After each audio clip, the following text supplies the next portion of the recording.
Ratusan hektar lahan di Muaro Jambi terbakar.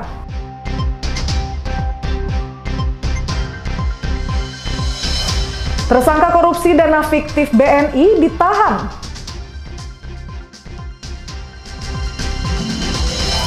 Menikmati keindahan pantai Sungai Batanghari menjelang sore.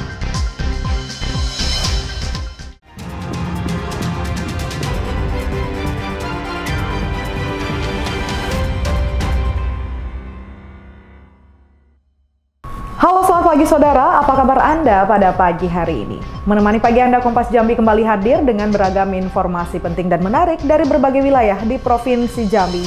Bersama saya Sucianisa, inilah Kompas Jambi selengkapnya, hanya di Kompas TV, independen, terpercaya.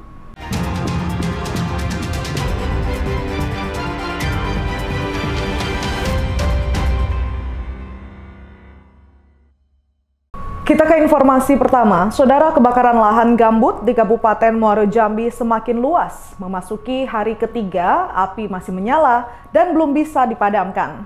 Sampai saat ini luas lahan yang terbakar 200 hektar. Warga mendesak pemerintah segera mengerahkan helikopter waterbombing untuk mempercepat pemadaman. Kebakaran lahan gambut di Kabupaten Muaro Jambi semakin luas. Memasuki hari ketiga, api masih menyala dan belum bisa dipadamkan. Sampai saat ini luas lahan terbakar 200 hektar. Warga mendesak pemerintah segera mengerahkan helikopter waterbombing untuk mempercepat pemadaman. Kebakaran terjadi sejak Minggu pagi di Desa Gambut Jaya, Kecamatan Sungai Gelam, Kabupaten Muaro Jambi. Api melahap lahan perkebunan sawit dan semak belukar dalam skala luas. Kondisi ini membuat asap pekat menyelimuti area terbakar. Hari ketiga, petugas gabungan dari Manggala Agni, TNI, Polri, BPBD dibantu masyarakat sekitar belum berhasil menjinakkan api. Kendala kuatnya hembusan angin kencang. Assalamualaikum warahmatullahi wabarakatuh. Kami dari pemerintah desa sedikit memberikan informasi bahwa telah terjadi kebakaran di desa kami, yaitu dari hari Minggu siang sampai dengan saat ini. Untuk area yang telah terbakar yaitu kurang lebih dari informasi dari drone Dinas Kehutanan Provinsi Jambi, yaitu seluas 264 hektar pagi tadi, dan tentunya pasti makin berkembang karena cuaca saat ini masih musim kemarau, ditambah di lokasi di sini anginnya cukup kencang. Berdasarkan data dari Manggala Agni Daop Sumatera 9, luas lahan terbakar telah mencapai 264 hektar. Api juga telah menjalar ke Desa Sungai Gelam yang berbatasan langsung dengan Desa Gambut Jaya. Warga semakin cemas dan meminta pemerintah segera mengerahkan helikopter waterbombing untuk membantu pemadaman. Kebakaran ini terjadi kemarin, ada titik api. Sampai hari ini hari ketiga jumlah luasannya sudah mencapai 200 hektar lebih. Ini kebakaran ini diakibatkan oleh kelalaian pihak pengelola salah satu pengusaha yang meremehkan kondisi lahan gambut yang musim kemarau ini. Jadi harapan masyarakat, ini kami bersama masyarakat peduli api dan teman-teman Manggala Agni, BPBD dan saudara TNI Polri sedang melakukan pemadaman kebakaran di areal ini. Sampai hari ini luasan yang terdampak bukan saja kepada lahan pengusaha ini, tapi juga sudah masuk ke wilayah kebun masyarakat. Warga berharap penegak hukum mengusut penyebab kebakaran dan menindak tegas jika ada pihak yang terbukti sengaja memicu kebakaran lahan. Kondisi kemarau yang lama sangat rawan dengan kebakaran. Wiradani Damani, Kompas TV Jambi. Kebakaran lahan gambut di Desa Gambut Jaya, Kecamatan Sungai Gelam, Kabupaten Muaro Jambi semakin meluas. Hingga kini api belum bisa dikendalikan dengan luas kebakaran yang sudah mencapai ratusan hektar. Kebakaran yang terjadi sejak Minggu 20 Juli 2025 di Desa Gambut Jaya, Kecamatan Sungai Gelam, Kabupaten Muaro Jambi, telah menghanguskan ratusan hektar lahan perkebunan sawit. Menurut Heri, mantan Kepala Desa Gambut Jaya, dalam 2 hari terakhir kebakaran diperkirakan telah melalap lebih dari 150 hektar lahan. Sebagian besar titik api dilaporkan berasal dari lahan milik seorang pengusaha. Tadi itu, Pak. Kalau perusahaan sih tidak, cuman pengusaha biasa lah, pengusaha lokal. Kira-kira ya lahan yang dia miliki di sana itu ada berapaan? Kenapa dia? Kurang lebih sekitar 200-an lebih informasinya. Dan sekarang ini kondisi sampai hari ini, 2 hari ini, mungkin angka itu sudah mendekati 200. Berarti semua itu punya pengusaha ini semua, iya. Nggak ada lahan warga ya? Ada ya, artinya lahan yang terdampak jelas ada. Yang terdampak jelas ada. Perkiraan Bapak berapa hektar yang terdampak? Sudah terbakar nih? Mendekati 200. Kalau 150 lebih, 200 kurang. 150 hektar lebih. Sejak kemarin siang, petugas gabungan yang terdiri dari Manggala Agni, TNI, Polri, BPBD, Dinas Kehutanan, dan masyarakat masih berjuang memadamkan api. Saat ini api belum berhasil dikendalikan, bahkan api meluas hingga perbatasan dengan desa Sungai Gelam. Kondisi lahan gambut yang kering ditambah angin kencang membuat upaya pemadaman terhambat.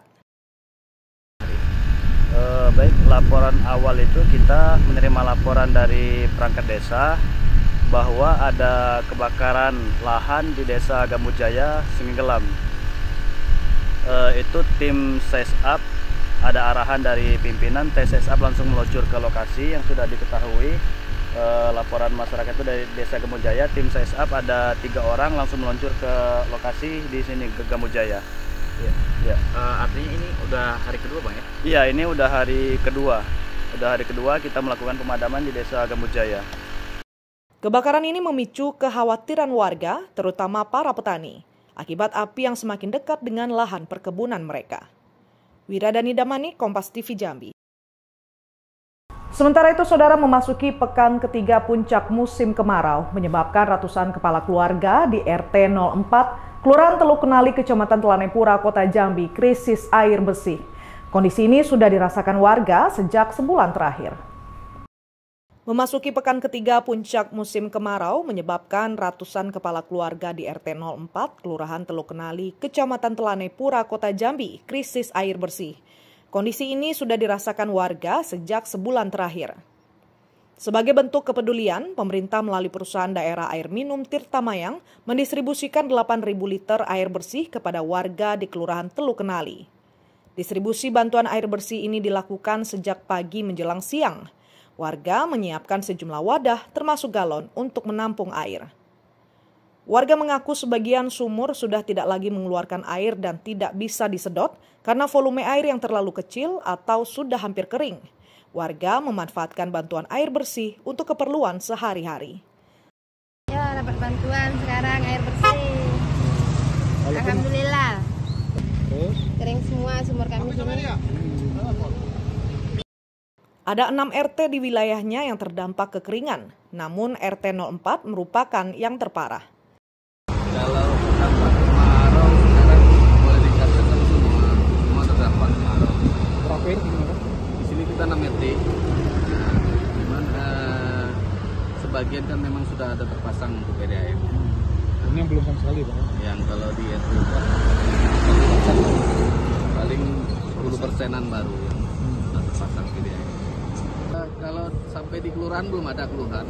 Jadi di sini RT masyarakat melapor ke RT sekarang langsung bisa berkomunikasi dengan PDAM. Sekarang prosedurnya bisa dipangkas. PDAM pun menerima ketika laporan baik itu dari masyarakat, RT maupun kelurahan. Humas PDAM Tirtamayang Arianto mengatakan pemberian bantuan air bersih ini dilakukan atas permintaan dari warga. Ada 8.000 liter air dengan 2 unit armada milik PDAM Tirtamayang yang diturunkan untuk menyalurkan bantuan air bersih. Ya, kami memberikan air tangki bantuan kepada masyarakat sesuai dengan permintaan. Jadi permintaan masyarakat ya silakan menghubungin ke nomor keluhan pelanggan kami. Nanti kami sudah realisasikan. Mereka bukan pelanggan dari. Betul, Pak. Jadi kami sebenarnya prioritas kepada pelanggan. Tapi tidak menutup kemungkinan kami tetap memperhatikan masyarakat Kota Jambi apabila ada permintaan. Sebagaimana seperti kondisi saat ini, kondisi air kering, surut, atau banjir, kita tetap memperhatikan permintaan masyarakat. Selama musim kemarau, warga dihimbau untuk melakukan penghematan air. Ratna Sari, Kompas TV Jambi. Kita beralih ke informasi lainnya, saudara, seorang driver ojek online di Kota Jambi tidak kuasa menahan tangisnya karena akunnya dibekukan pihak aplikasi setelah terlibat cekcok dengan pelanggan terkait pembayaran pesanan. Tangis Rosdewi, seorang driver ojol di Jambi, viral di media sosial. Ia mengaku tidak bisa lagi bekerja setelah akunnya dibekukan pihak Grab. Insiden ini terjadi saat ia mengantarkan pesanan di Villa Kenali Telanai Pura Jambi. Pelanggan mengklaim sudah membayar lewat kris, namun Rosdewi tidak terima notifikasi. Merasa dirugikan, Rosdewi kembali ke rumah pelanggan dan terjadi cekcok, dan tidak lama akunnya langsung diblokir pihak platform. Hidup seorang diri, Rosdewi berharap akunnya dipulihkan agar bisa kembali mencari nafkah. Mendapat kayak gini tak pernah saya selama ngojek saya dari 2016 tak pernah saya mengalami dapat komplain dari pelanggan. Sedikit pun bintang 1 pun nggak pernah di Grab ini. Kayak manapun resto menunggu lama, customer saya tunggu lama, customer ke tempat dia nggak di rumah nunggu ya mbak, saya nanti bentar lagi pulang nyampe tunggu ya, iya saya tunggu di depan gerbang itu. Nggak masalah, saya nggak pernah marah, nggak pernah saya komplain ke pelanggan itu bintang 1. Ini pelanggannya lama, nggak pernah saya nggak mau. Bu, ini kan penghasilan utama ibu yang Grab ya. Biasanya sehari-hari ibu bisa dapat berapa? Aku paling banyak tuh kalau 100.000 tapi kotor. Kotor. Nah sekarang kan hilang total ya pendapatannya. Hilang lah pendapatan saya tak masuk duit dah 2 hari ini. Terus gimana bu untuk melanjutkan hidup? Saya mulung sampah lah bang. Sampahnya banyak tuh, saya mulung, saya sambilan, saya selingan orderan sepi, saya mulung sampah. Pihak aplikasi hingga kini belum memberikan tanggapan resmi, sementara Rosdewi masih menanti kejelasan agar bisa kembali menghidupi dirinya dan keluarganya. Wiradani Damani, Kompas TV Jambi. Gubernur Bengkulu Helmi Hasan meminta kepolisian untuk memberantas geng motor yang sudah meresahkan masyarakat, bahkan melakukan penyerangan petugas parkir di rumah sakit yang dilakukan kelompok geng motor. Gubernur Bengkulu Helmi Hasan ikut menyoroti aksi brutal geng motor yang menyerang petugas parkir di Rumah Sakit Detasemen Bengkulu pada Minggu dini hari. Pasca kejadian tersebut, Helmi langsung menghubungi Polresta Bengkulu meminta gerombolan geng motor segera diberantas agar kejadian serupa tak terulang kembali. Selain itu, Helmi juga menyoroti peran pelajar yang ikut serta dalam aksi kelompok geng motor tersebut. Nantinya para pelajar yang terlibat aksi kriminalitas akan dibina secara keagamaan dan ditempatkan di rumah ibadah dengan pengawasan khusus. Hal ini dianggap efektif sebagai langkah mengatasi kenakalan remaja yang kerap terjadi di Bengkulu. Ya, saya sudah sampaikan kepada Pak Kapolres. Pak Kapolres ngasih report sudah beberapa ditangkap ya. Sudah ditangkap dan akan terus dilakukan ya penangkapan terhadap geng-geng motor. Jadi kepada geng-geng motor ya waspadalah. Daripada ditangkap lebih baik tidak usah jadi geng motor. Jadi anak-anak yang nanti ya yang orang tuanya kesulitan boleh disampaikan. Kalau dia Islam kita baraknya nanti ditaruh di masjid. Kalau dia Kristen ditaruhnya di gereja. Kalau dia Hindu Buddha begitu pun ditaruh di rumah ibadah masing-masing. Dan kita akan kerjasama daripada tokoh-tokoh agama untuk melakukan pembinaan. Sebelumnya gerombolan geng motor menyerang petugas parkir Rumah Sakit DKT Bengkulu hingga mengalami luka cukup parah. Pasca kejadian, sebanyak 13 pelaku diamankan yang kebanyakan merupakan pelajar aktif. Bayazir Al-Raihan, Kompas TV Bengkulu.